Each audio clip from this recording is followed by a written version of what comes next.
नमस्कार, times of Swaraj में आप सबों का स्वागत है और मैं हूं संतोष सिंह। और आज हम टाइम्स ऑफ स्वराज में बात कर रहे हैं के पाठक के ऑपरेशन से भले ही शिक्षकों को नाराजगी हो, मेरे मास्टरवा कहने से भले ही आपकी नाराजगी हो, लेकिन शिक्षकों की भूमिका से कोई इनकार नहीं कर सकता है और समाज में उनके योगदान को भी कोई नकार नहीं सकता है। आज भारत जहां खड़ा है उसमें शिक्षकों की बड़ी भूमिका है और शिक्षकों की भूमिका की वजह से ही आज भारत देश और दुनिया में एक अलग स्थान स्थापित करने के दौर में शामिल है। लेकिन सवाल है, और जिन सवालों के सहारे एक बार फिर से आज शिक्षक दिवस के मौके पर उन तमाम मास्टरवा से भी सवाल है, और उनके लिए सवाल इसलिए भी है कि उन्हें जो जिम्मेवारी है वो जिम्मेवारी प्रखंड के किसी ब्लॉक के कर्मचारी का जिम्मेवारी वाली जिम्मेवारी नहीं है। उन्हें जो जिम्मेवारी है समाज के प्रति, बच्चों के प्रति, वो जिम्मेवारी जिले के डीएम और एसपी को भी नहीं है। जो जिम्मेवारी उनको दी गई है या जिस जिम्मेवारी के तहत वो शिक्षक बने हैं, वो जिम्मेवारी इस देश के प्रधानमंत्री और मुख्यमंत्री को भी नहीं है। मतलब राष्ट्र निर्माण की जिम्मेवारी आपके पास है। बच्चों का निर्माण राष्ट्र निर्माण से भी बड़ा निर्माण है, क्योंकि इसके बगैर सब कुछ बेकार है।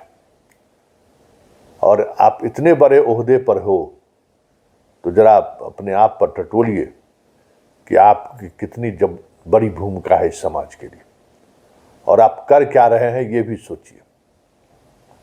आज हमारे बिहार के 3 शिक्षक को राष्ट्रपति सम्मानित करने जा रहे हैं। 20 शिक्षकों को राज्य सरकार सम्मानित करेंगे। ये सम्मान समारोह की शुरुआत बिहार में भी कई वर्षों से चला आ रहा है, और इसमें खास करके एक अलग तरीके की पढ़ाई की व्यवस्था करने वाले शिक्षकों को सम्मानित किया जा रहा है और सम्मानित किया जाता आ रहा है। आपके बीच से ही ऐसे बहुत सारे शिक्षक हैं जिन्होंने दिखाया है कि सरकारी व्यवस्था में बहुत कुछ नहीं रहने के बावजूद भी एक सार्थक परिणाम दे रहे हैं। देखिए, सरकार की मशीनरी, आप ब्लॉक में क्या व्यवस्था रहता है, कभी आप गौर करिए कि ब्लॉक में क्या व्यवस्था रहता है। आप थाने जाइए, थाने में सरकार ने क्या दिया है। किसी डीएसपी, एसपी, डीएम के ऑफिस में जाइए, आप कहते हैं ना व्यवस्था की बात, जाकर वहां देखिए कि क्या व्यवस्था दी हुई है। और उसी व्यवस्था में कोई अधिकारी बहुत अच्छा काम करता है, कोई अधिकारी लूट मचाने में लगा रहता है। उसी व्यवस्था में, उसी प्रखंड कार्यालय में उसी चेयर पर कोई ऐसा वीडियो आता है जिससे लोग बरसों बरसों तक याद रखता है। कोई ऐसा सीओ आता है जिनको बरसों बरसों तक याद रखता है लोग, लेकिन इसकी संख्या बहुत कम होती है। कोई थानेदार ऐसा आता है जिसकी चर्चा अक्सर जब कोई अपराध होता है या फिर पुलिस और पब्लिक रिलेशन की बात होती है तो उसका लोग नाम याद रखते हैं। ये कभी कभी ऐसा होता है, ऐसा नहीं है कि अक्सर होता है। लेकिन ऐसे लोगों की ही पहचान आज भी समाज में है, जो बेहतर काम करते हैं, जो अनुशासित रहते हैं, जो जनता के लिए काम करते हैं। ऐसे लोग ही आपको आए हुए दिन ये मिलेंगे। लेकिन शिक्षक अपने अंदर टटोले कि किस तरीके से वो कर रहे हैं, उन्हें जो जिम्मेवारी है उस जिम्मेवारी को किस तरीके से निर्वहन कर रहे हैं। पिछले 24 घंटे के अंदर अगर हम बात करें तो शिक्षा विभाग की गतिविधियों पर अगर हम नज़र डालें तो छुट्टी वापसी का निर्णय लिया गया, और स्वाभाविक तौर पे ये निर्णय सहज नहीं था। इसके लिए लोगों को मानसिक तौर पर तैयार करने की जरूरत है। हालांकि सीएम इस फैसला के साथ खड़े थे। आपने देखा कि मुंबई से लौटे तो सीएम उस फैसला के साथ खड़े थे कि भाई पढ़ाना है तो छुट्टी से क्या मतलब, क्या समस्या है। लेकिन कुछ बात ऐसी हुई जिसमें फिलहाल निर्णय लिया गया कि इस वर्ष में जो छुट्टी की तालिका है वो रहने दीजिए। अगले वर्ष से जो छुट्टी की तालिका रहेगी वो पहले से ही इसी तरीके की तालिका जारी की जाएगी। मतलब सिर्फ इस वर्ष के लिए ये तालिका में बदलाव कर दिया गया है। 2024 में ये चीज़ें आपको बदली हुई नजर आएगी। छुट्टी की पूरी जो व्यवस्था है, जो भारत सरकार का जो छुट्टी और बिहार सरकार का जो छुट्टी की जो व्यवस्था है वो व्यवस्था लागू होगी। ये भी निर्णय हो चुका है। इसलिए तत्काल जो विवाद था उसको शांत कर दिया गया। एक और निर्णय लिया गया है और वो निर्णय भी कितना व्यवहारिक है कहना मुश्किल है, लेकिन निर्णय लिया गया है और वो निर्णय भी कुछ उसी तरीके का निर्णय है और जिस निर्णय का असर आने वाले समय में पड़ने वाला है। एक खास तरीके का नेक्सस पूरे बिहार में देखने को मिल रहा है। रोज शाम वीडियो कॉन्फ्रेंसिंग होता है और उस कॉन्फ्रेंसिंग में हर स्कूल के बारे में पाठक तक रिपोर्ट जाती है। एक चैनल, अब धीरे धीरे चीज़ें व्यवस्थित होनी शुरू हो गई है और उसको टेक्नोलॉजी से कैसे जोड़े ये भी काम बहुत तेजी से चल रहा है। तो जो रिपोर्ट आ रही है वो रिपोर्ट दिखा रही है कि कहीं न कहीं स्कूल और शिक्षा विभाग के अधिकारियों के बीच समन्वय बनता जा रहा है।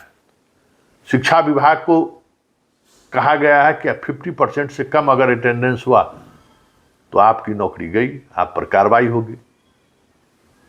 शिक्षक पर ये अब दबाव बना रहे हैं शिक्षा विभाग के अधिकारी कि 50% अटेंडेंस आपको देना ही देना है। तो जो टोल फ्री नंबर है वो टोल फ्री नंबर अब एक अलग तरीके से काम करना शुरू कर दिया है और बेहतर तरीके से काम करना शुरू कर दिया है। आप अगर इन चीज़ों को समझिएगा तो आपको लगेगा कि हाँ, ये चीज़ें किस तरीके से बदल रही हैं। अब टोल फ्री नंबर पर लोगों से ये कहा जा रहा है, जो भी लोग फ़ोन कॉल कर रहे हैं, कि उपस्थिति के बारे में क्या फीडबैक है, शिक्षक के आने को लेकर क्या फीडबैक है, बच्चे स्कूल क्यों नहीं जाना चाह रहे हैं, शिक्षक की वजह से बच्चे क्यों नहीं स्कूल जाना चाह रहे हैं। तो शीघ्र एक कार्यक्रम की शुरुआत की जा रही है कि बच्चे अब पत्र के माध्यम से पटना में भी और जिले के डीएम को भी और शिक्षा विभाग के अधिकारी की बगैर सूचना के पत्र लिख सकते हैं। बच्चों को क्या समस्या है वो अपने स्कूल के प्राध्यापक को भी लिख के देंगे और अगर चाहे तो वो पटना भी भेज सकते हैं। पत्र के माध्यम से, मेल के माध्यम से अब आप अपनी दिल की बात आप रख सकते हैं। खास करके जो 7th 8th क्लास से ऊपर के जो बच्चे हैं वो अब सीधे पाठक के मेल पर या नहीं तो पाठक के शिक्षा विभाग के एड्रेस पर आप पत्र भेज सकते हैं ताकि जमीनी फीडबैक पता किया जाए, लोगों से जानकारी मिले कि हो क्या रहा है, जो निर्णय लिए जा रहे हैं उस निर्णय का क्या प्रतिफल सामने आ रहा है। क्योंकि शिक्षा विभाग में ही एक बड़े तबका है जिनको हम मास्टरवा कहते हैं, वो नहीं चाहते हैं कि शिक्षण में पठन पाठन का काम शुरू हो सके और बहुत वो ताकतवर लोग हैं। देखिए समाज में आज क्या है, बुरे लोग सबसे ताकतवर हो गए। अच्छे लोगों को न समाज को की जरूरत है न सिस्टम को जरूरत है, इसलिए अच्छे लोग धीरे धीरे समाज से भी बाहर हो रहे हैं, सिस्टम से भी बाहर हो रहे हैं और उसका लाभ आपको भ्रष्ट आचरण वाले, लुटेरे आचरण वाले और अमर्यादित भाषाओं का इस्तेमाल करने वाले, ये सारे ऐसे लोग जो अराजक तत्व कहे जाते हैं समाज में, उनका बोलबाला हो गया। स्कूल में भी यही स्थिति है। जो प्राचार्य पढ़ाना चाहते हैं उनके शिक्षक पढ़ाने को तैयार नहीं है, रोज विवाद हो रहा है। पाठक के आने से थोड़ा डर जरूर बना है कि कार्रवाई हो सकती है, हमारी नौकरी जा सकती है, लेकिन डर से कितने दिनों तक? डर से कोई व्यवस्था थोड़ी चलती है जब तक स्वेच्छा से आप इन जिम्मेवारियों को नहीं निभाएंगे। तो ये सारी चीज़ें भी द्वंद्व चल रही हैं। कई जगह हेडमास्टर सब भी बदमाश हैं, हेडमास्टर नहीं चाहता है कि बदलाव हो। मिड डे मील में जो कमीशन खाने का जो बीमारी हो गया है उससे वो बाहर नहीं निकल पा रहा है। वैसे चीज़ें बदल रही हैं और इस शिक्षक दिवस के मौके पर तमाम शिक्षकों को हार्दिक बधाई, शुभकामना। उम्मीद की जाएगी कि आप बेहतर करेंगे और मास्टरवा के खिलाफ तो अभियान मेरा जारी रहेगा। एगो पंडित जी हमको रोज रात में मैसेज करते हैं, मधुबनी के हैं। देखिए पंडित जी सबको एक खासियत है कि आपको हमेशा पिन करते रहते हैं कि आपको उत्तेजित करें। देखिए कहते थे पाठक झुकेगा नहीं, झुक गया ना। देखिए अब ये हो गया ना। उनको ये भ्रम है कि हम बिहार के सबसे बेस्ट टीचर हैं, हमारे स्कूल की व्यवस्था सबसे अच्छी व्यवस्था है। तो आपको इसके लिए धन्यवाद, स्वागत। लेकिन इसका ये मतलब नहीं है कि सामने वाला अगर कोई निर्णय ले रहा है तो उस निर्णय की हम आलोचना ही करें। और हमें पता है कि इस तरीके के जो लोग समाज में जो लोग रहते हैं वो समाज के सबसे बड़े दुश्मन होते हैं। जिनको ये भ्रम हो जाए कि हमसे ज़्यादा स्मार्ट कोई है ही नहीं, हम जो कर रहे हैं वही अंतिम सत्य है, तो समझिए कि वो समाज का सबसे बड़ा दुश्मन है और वो बदलाव का सबसे बड़ा विरोधी लोग है। तो ऐसे भी सैकड़ों शिक्षकों का मैसेज आता रहता है, फ़ोन कॉल आता रहता है कि देखिए ये चीज़ें कहाँ हो रहा है, बदलनी चाहिए। तो निराश मत होइए, चीज़ें बदलने में वक्त आता है। और हम के पाठक का कोई प्रवक्ता नहीं है, न पीए हैं जो आप हमको कहते हैं कुछ कुछ लोग बोलते हैं।